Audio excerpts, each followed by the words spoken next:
la croisée des mystères, des secrets et des énigmes du Moyen-Âge. Au cœur du Moyen-Âge, à l'aube de la Renaissance, un artefact énigmatique émerge, le manuscrit Voynich. Ce précieux document vieux de plus de 5 siècles demeure, de nos jours, une énigme cryptographique fascinante, enfouie dans les méandres d'une langue inconnue. Avec et 262 feuillets, le manuscrit de Voynich cache un récit qui allume les esprits les plus érudits des époques passées et même actuelles. Qu'est-ce qu'il peut encrypter si jalousement dans ces pages ?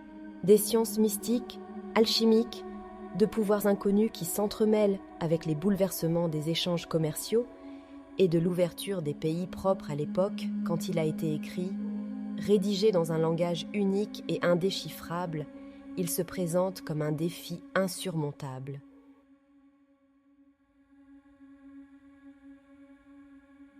Mais pourquoi l'auteur de cette œuvre extraordinaire a-t-il choisi de voiler ses écrits dans les ombres de l'obscurité ? Est-ce par goût personnel, par jeu ou par nécessité de se protéger face à l'inquisition implacable de l'Église de l'époque ? L'homme, mortel selon les préceptes bibliques, tu es cendre, dit la Bible, redoutait les conséquences fatales qui l'attendaient sur le bûcher pour avoir osé s'aventurer dans les domaines scientifiques et théologiques extérieurs à la doctrine catholique romaine.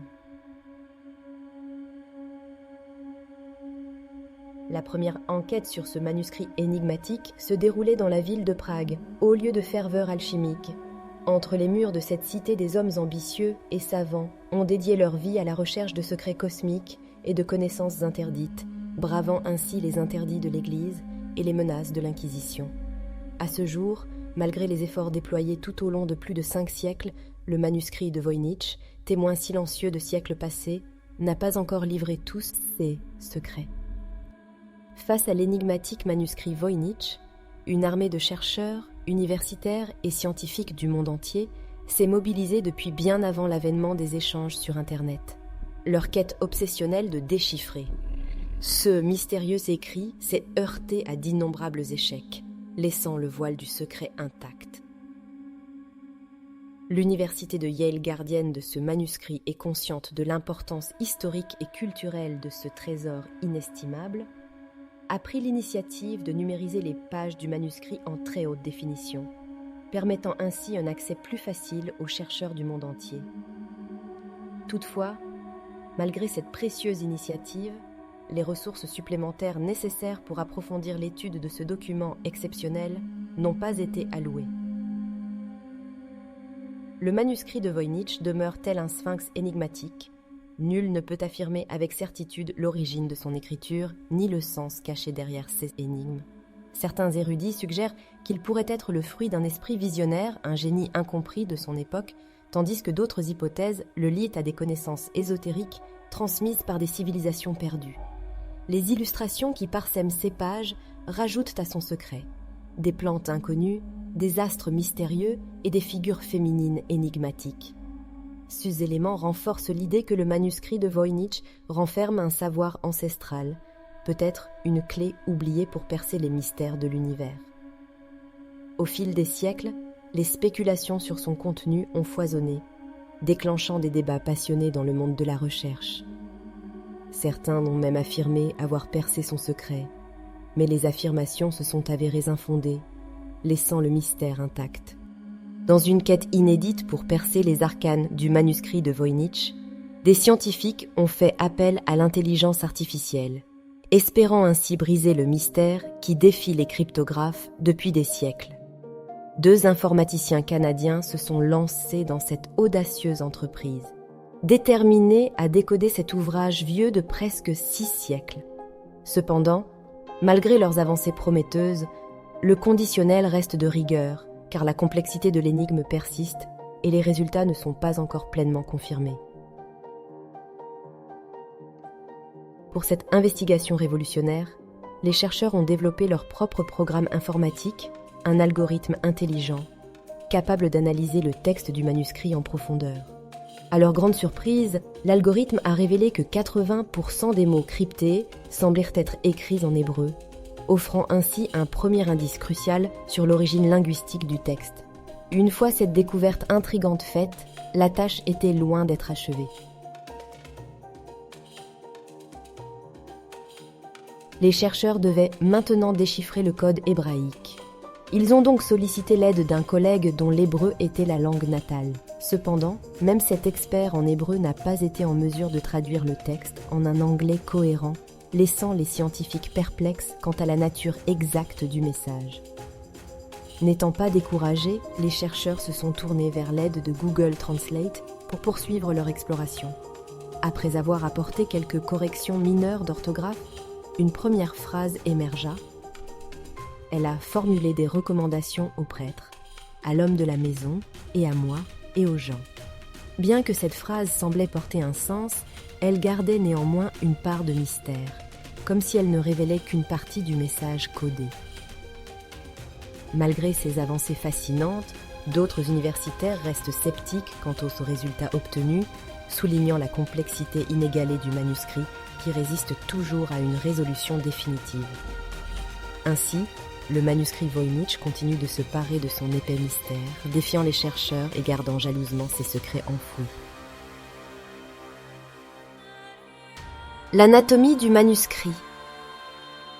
Le manuscrit Voynich, aux dimensions modestes d'environ 15 cm sur 23 cm, contient actuellement 246 pages, mais il est possible qu'il en ait originellement compté 262.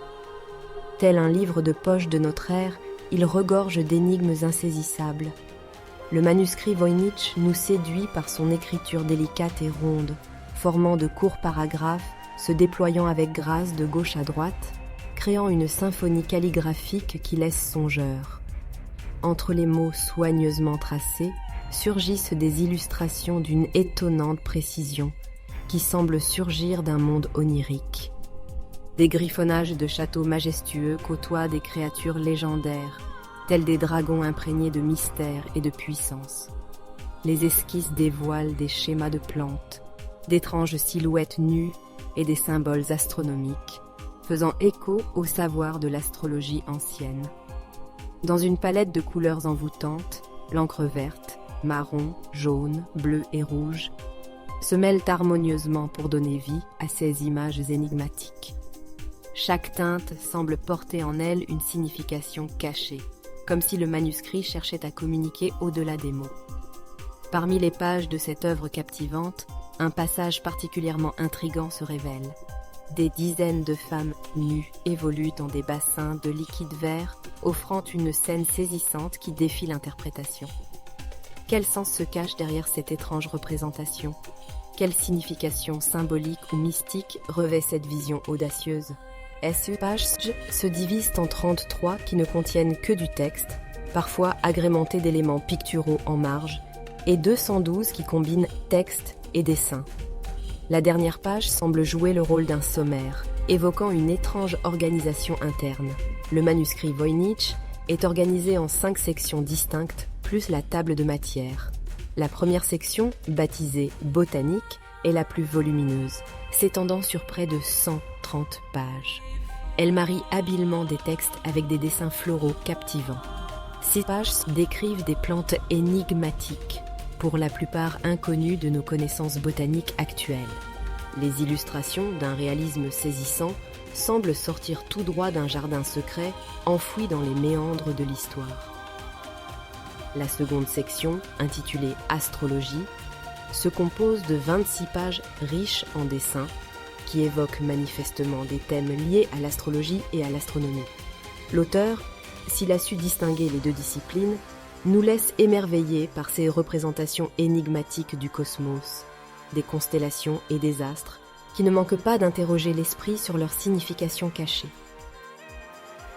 La troisième section, nommée « Pharmacologie », compte 34 pages qui présentent une véritable galerie d'illustrations se rapportant à l'art de la pharmacopée. Ceux dessins décrivent des plantes, des récipients et des procédés apparemment liés à des préparations médicinales et des remèdes anciens. Une invitation troublante à plonger dans les mystères de la médecine de jadis. La quatrième section est clairement orientée astrologique et zodiacale. Elle transporte le lecteur dans un univers fascinant de symboles liés aux constellations, aux signes du zodiaque et à d'autres références célestes.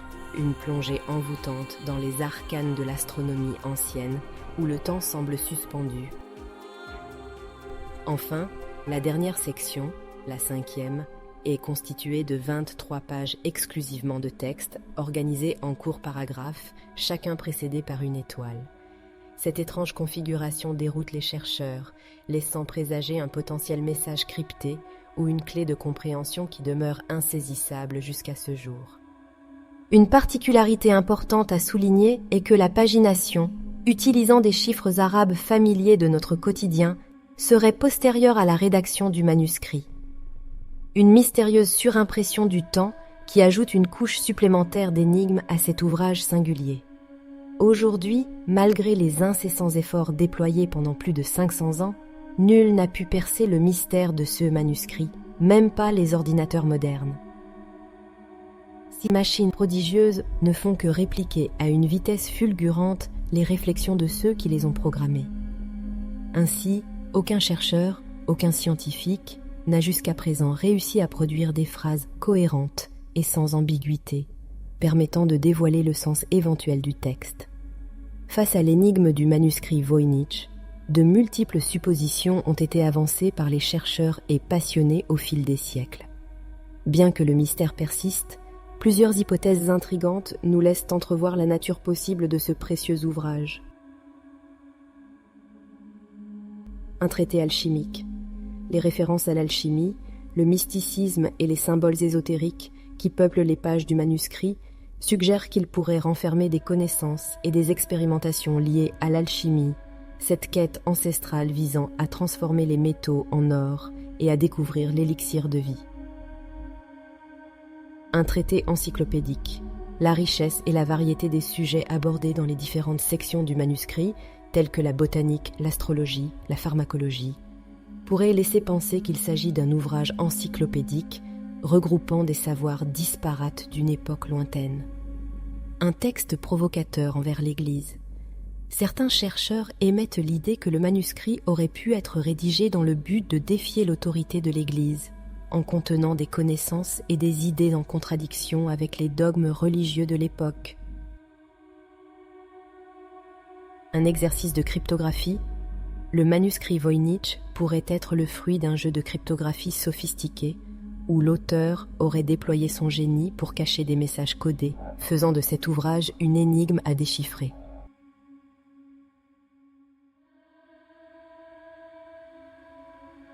Des prophéties et des révélations.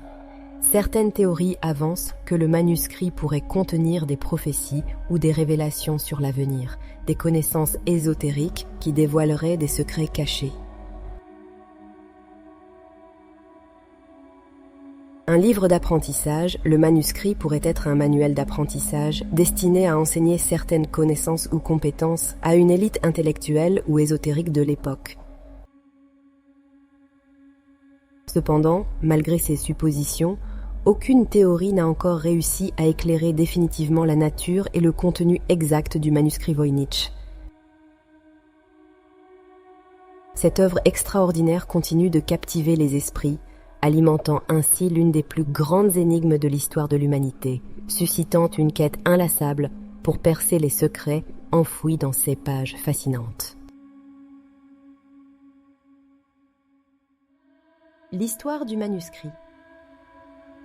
Le nom « manuscrit de Voynich » provient de Wilfrid Voynich, un libraire polonais qui a découvert le manuscrit au début du XXe siècle et a joué un rôle essentiel dans sa préservation et sa diffusion auprès des chercheurs. Quant à l'attribution de l'auteur du manuscrit lui-même, de nombreuses études ont effectivement émis l'hypothèse que Roger Bacon, un savant anglais du XIIIe siècle, pourrait en être le rédacteur. Cependant, il est important de noter qu'il existe différentes hypothèses concernant l'auteur du manuscrit et aucune n'a été définitivement prouvée. Le contexte historique entourant la rédaction du manuscrit de Voynich est marqué par un mélange complexe d'influences, d'idées et de croyances de l'époque médiévale. L'alchimie, la kabbale, la religion et la diffusion des textes jouent un rôle étroit mais ambigu dans ce mystérieux ouvrage. au Moyen Âge, l'alchimie était une science considérée comme respectable et respectée, axée sur la quête de la transmutation des métaux en or et la recherche de l'élixir de vie. Elle était souvent entremêlée avec des idées ésotériques et spirituelles, donnant naissance à une alchimie philosophique qui cherchait à déchiffrer les mystères de l'univers et de la nature. La Kabbale, quant à elle, était une tradition mystique juive qui explorait les concepts ésotériques de la divinité, de la création et de la compréhension de l'univers. Elle pouvait être associée à l'alchimie dans certaines cultures, où des idées ésotériques de différentes origines se chevauchaient et s'influençaient mutuellement. En 1639, un tournant significatif dans l'histoire du manuscrit survient lorsque Georg Barèche, résidant à Prague, prend contact avec le célèbre jésuite et scientifique Athanasius Kircher. Il informe Kircher de la possession d'un livre mystérieux, écrit dans une langue inconnue, abondamment illustré de dessins de plantes, d'étoiles et de secrets alchimiques. Barèche voit en Kircher un expert en déchiffrement de codes et espère qu'il pourra apporter son savoir reconnu pour résoudre l'énigme de ce manuscrit énigmatique. Les échanges de correspondance entre Barèche et Kircher représentent un point charnière dans l'histoire du manuscrit, mais des pans entiers de son parcours restent perdus dans les limbes du temps, alimentant la fascination et l'émerveillement face à ce trésor insaisissable de notre patrimoine culturel. L'histoire mouvementée du manuscrit Voynich est marquée par des rencontres avec plusieurs personnalités éminentes de leur époque. Avant de parvenir entre les mains de Wilfrid Voynich, le manuscrit fut examiné par plusieurs scientifiques et érudits invités à la cour de l'empereur du Saint-Empire romain germanique, Rodolphe II. Ces éminences tentèrent également de percer le mystère des pages énigmatiques, mais en vain. Par la suite, le manuscrit fut en possession de Jacobus de Tépénex, le directeur des jardins botaniques de l'empereur, dont la signature figure sur le premier feuillet du livre, laissant une trace de son passage. C'est en 1912 que le collectionneur de livres new-yorkais d'origine polonaise, Wilfrid Voynich, acquit le manuscrit médiéval écrit dans une langue inconnue. Voynich, un passionné de livres rares et anciens, parcourait fréquemment l'Europe à la recherche de trésors littéraires. Le manuscrit lui fut vendu par le collège jésuite de la Villa Mondragone, située près de Rome. Wilfrid Voynich révéla que le manuscrit avait été en possession de John Dee, un savant, astrologue et magicien bien connu du XVe siècle. John Dee fut agent secret de la reine d'Angleterre Élisabeth I. Le fils de John Dee, Arthur, aurait parlé d'un livre rempli de hiéroglyphes à Sir Thomas Browne, l'inventeur du mot cryptographie. En quête d'une traduction complète du manuscrit mystérieux, Wilfrid Voynich fournit des copies photographiques à de nombreux experts. Malgré certaines déclarations spectaculaires, aucune solution proposée n'a réussi à décrypter intégralement le texte.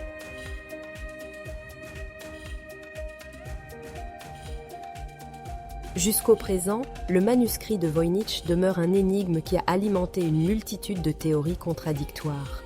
Il incarne l'essence même du mystère et de la fascination pour les secrets perdus de l'histoire.